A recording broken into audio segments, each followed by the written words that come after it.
if I got you. You stole my heart away with the things that you do.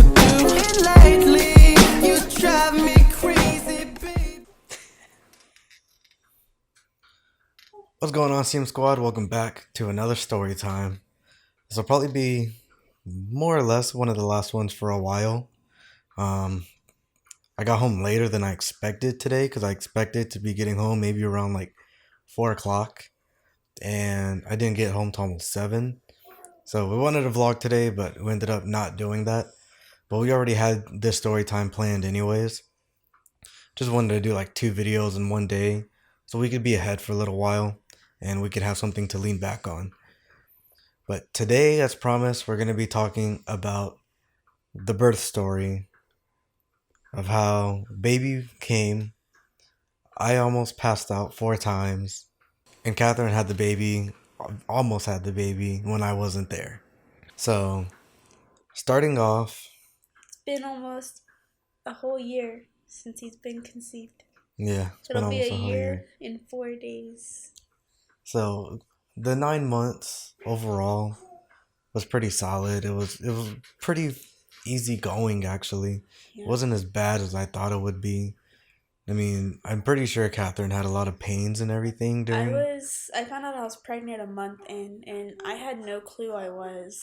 The only sign I had was a missed period. But I never had morning sickness. I never had any cramping. Like, no signs that I was pregnant. It was pretty fairly easy going for that beginning period, and then after that, it pretty much stayed easy the entire pregnancy. It was easy. It was a really easy pregnancy. Honestly, like, she didn't have that many problems. She wasn't complaining much, you know, as you would see like on Facebook and things like that, of these baby mamas that go crazy. At one point, we went in, and I forgot what happened, but I was 5 months pregnant, and we went in for our sonogram to find out the gender. And so they went ahead and they did the blood test. They called me, and I didn't want to answer it because I was like, they called me.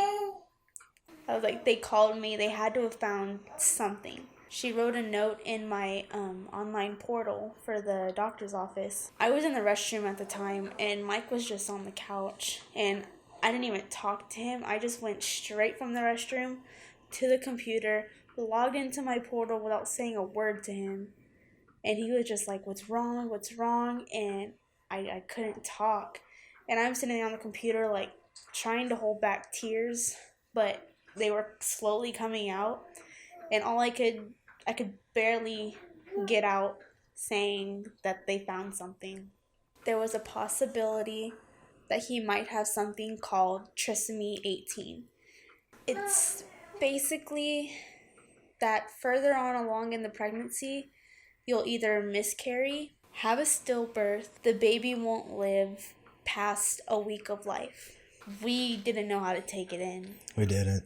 So to us, it was like, this is a definite thing. Like, you know, we thought about the possibilities of just not having him because we couldn't financially afford to take care of him, you know, if he was to have this. It took a major toll on us in that, you know, quick minute of figuring that out. Like, you know, we spent all this time working for this and preparing ourselves to actually become parents, that it may have, you know, something like this, it would have taken it away from us. We got the call, and they're like, nothing's wrong.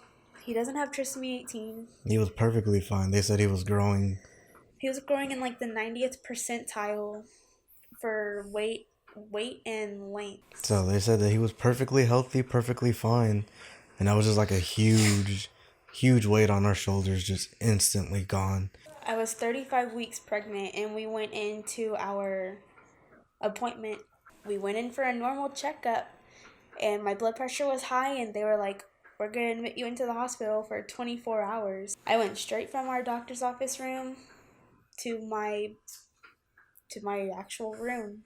I stayed there for 24 hours just to monitor my blood pressure. They said that I had a mild case of preeclampsia. My blood pressure weren't to have gone down. There was also protein in my urine, TMI, sorry. But they said that if the protein hadn't gone down and my blood pressure hadn't have gone down, they would have kept me an extra 2 weeks until they could have induced me. After the 24 hours, they were like, there's still a little bit of protein in your urine, but we're going to go ahead and release you. We went back at 36 weeks and a few days. The doctor checked everything, came back, and she said, well, your blood pressure is still a little high, so you're going to deliver next week. And we were both just like, In shock. what? Because we thought we still had 3.5 weeks left. So time came, she got induced, and we were there in the hospital. The beginning was fairly easy. I mean, they brought us into the room. That entire night, they were just, I don't know what they were doing. I guess they were just monitoring. This is this is the first time where I almost passed out.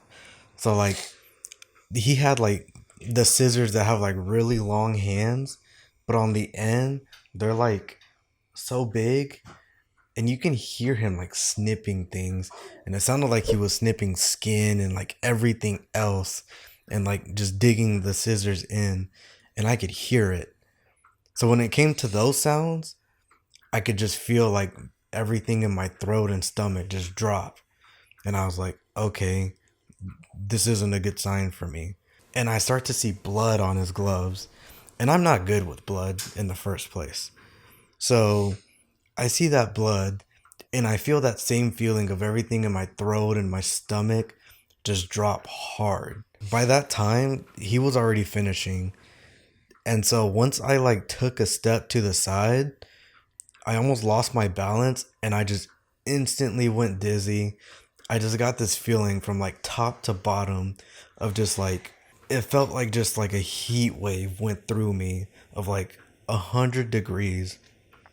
And right above that was just a cold wave of negative 100.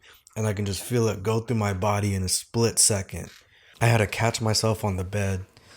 And so another nurse walked in and said, "Are you okay?" Told her, I was like, "No, I don't. I feel like I'm going to pass out." And they're like, "Okay, well, come sit down on the toilet." And I went to go sit down on the toilet, and they asked me what brought this feeling onto you? And I said, I can hear him cutting the skin, and I can hear him cutting things.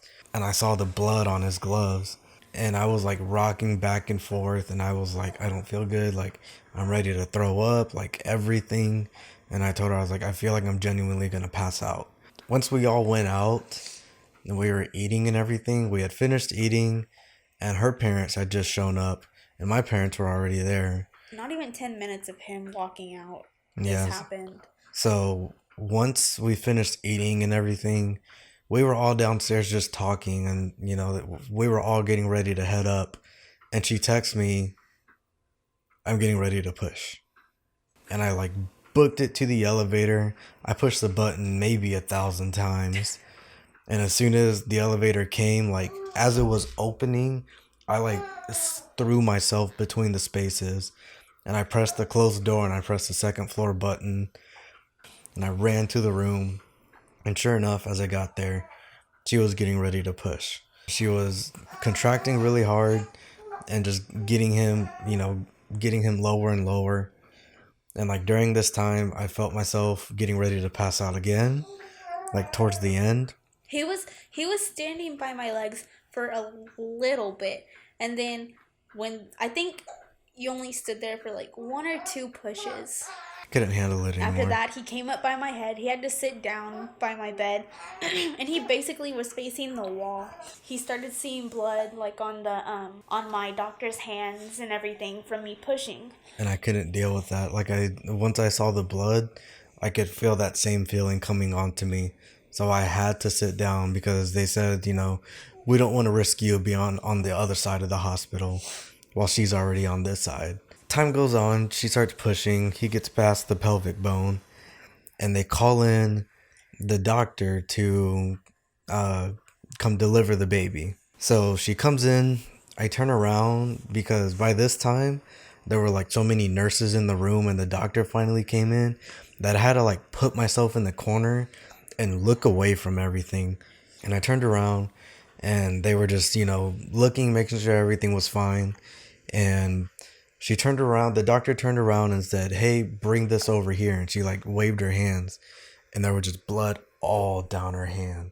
And I saw that and I was like, I shouldn't have looked. And like as soon as I saw all that blood, the third time it came on to me like, oh my god, this isn't good. So for whatever reason, I stood up, I was checking everything out, and like two of the nurses like yelled at me. They were like, you need to sit down. And so like I sat down and I was like, okay, I'm sorry.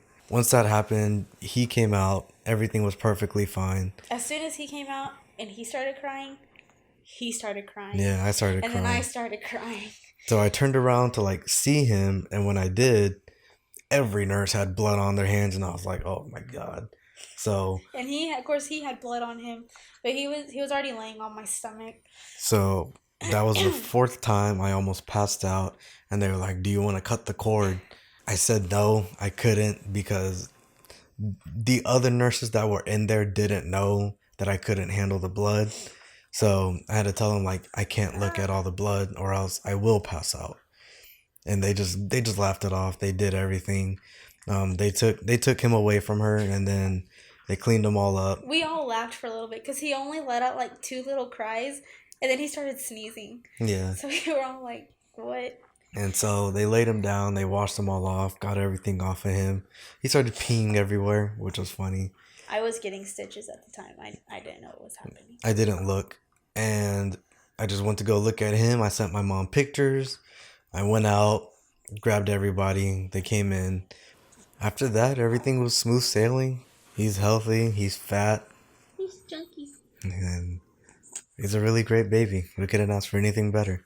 I mean, he barely cries. When he does, it's because he's wet or hungry. And even then, like, it's not that he like cries a lot. He screams. Like, if he's Just to grab our attention. yeah, or like he'll start talking to the TV and he'll get too like excited about it and he'll like scream talk to it. It's funny though. That's our story. That's how I almost passed out 4 times. Our quick scare as far as almost losing him. Now we're here today. 3 months later with a perfectly healthy, normal, fat baby. Guys, that's it for today's story. We'll end up doing another story time later in the future. We're going to be getting back to the vlogs. Finally, we're looking forward to it. But if you enjoyed it, give us a thumbs up. Let us know you enjoyed today's story. Go ahead and subscribe. Click the little bell next to the subscribe button so you can be notified anytime we upload a brand new video. And we'll see you guys in tomorrow's vlog. Peace out.